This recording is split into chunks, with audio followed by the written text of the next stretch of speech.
A comprehensive guide to scikit-learn's gradient boosting regressor. Gradient boosting regressor is a powerful machine learning algorithm in scikit-learn sklearn used for regression tasks. It belongs to the family of ensemble methods, specifically gradient boosting.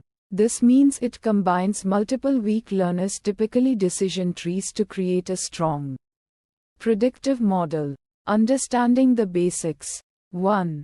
Weak learners. The core building blocks of gradient boosting are decision trees, which are simple models that partition the data based on features. Unlike regular decision trees, these trees are intentionally kept shallow, low depth to make them weak learners. 2. Boosting. Gradient boosting iteratively trains these weak learners, each focusing on the residual errors, the difference between the previous model's prediction and the actual target value of the previous model. In essence, it builds a sequence of trees, where each tree learns from the mistakes of the previous one. 3. Gradient descent. The gradient in gradient boosting refers to the use of gradient descent, an optimization algorithm. Each tree is trained to minimize the loss function, which quantifies the error between the model's predictions and the actual values. Gradient descent helps find the optimal weights for each tree in the ensemble to achieve the best overall prediction. Key parameters and features. 1. Estimators. The number of trees in the ensemble. More trees generally lead to better performance but can also increase training time. 2. Learning rate. Controls how much each tree contributes to the final prediction. A smaller learning rate leads to slower learning but can potentially prevent overfitting. 3. Max depth. The maximum depth of each individual tree.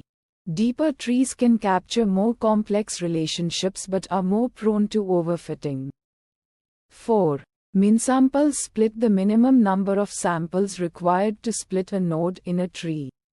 This parameter helps prevent overfitting by avoiding splits on very small groups of data. 5. Min samples leaf. The minimum number of samples required in each leaf node. Similar to min samples split, this parameter helps control overfitting. 6. Loss. The loss function used to evaluate the model's performance. Common options include LS least squares loss for standard regression problems, LAD least absolute deviation loss for robust regression less sensitive to outliers, Huber, a combination of least squares and least absolute deviation, providing robustness while preserving accuracy. 7. Subsample. The fraction of samples used to train each tree. A value less than 1 introduces randomness and can improve generalization by reducing overfitting. 8. Max features. The maximum number of features considered for each split. Similar to subsample, it introduces randomness and can help prevent overfitting. 9. Random state. A seed for the random number generator used for model initialization. Setting it allows for reproducible results.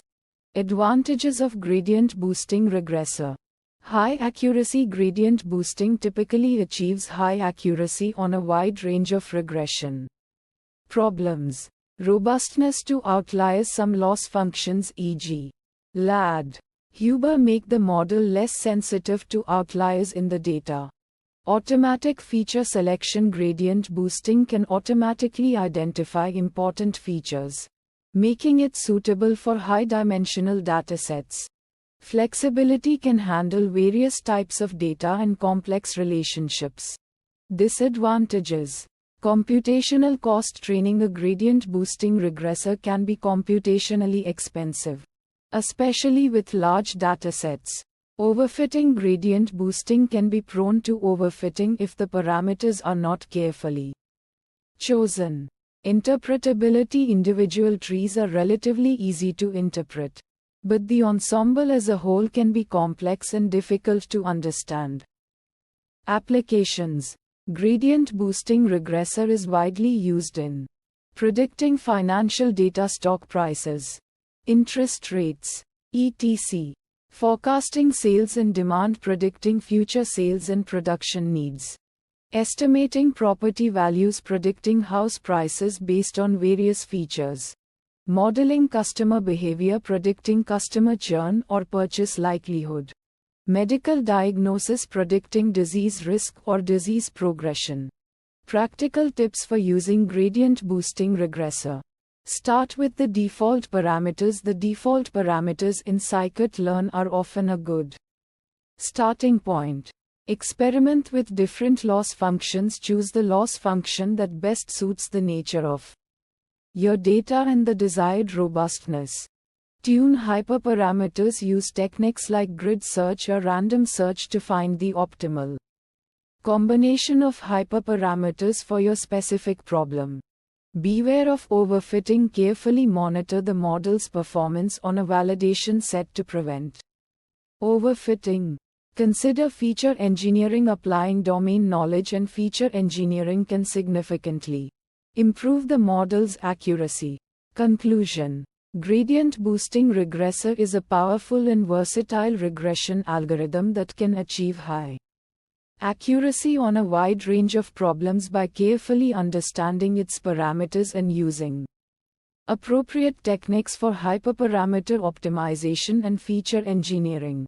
You can leverage its capabilities to build effective predictive models.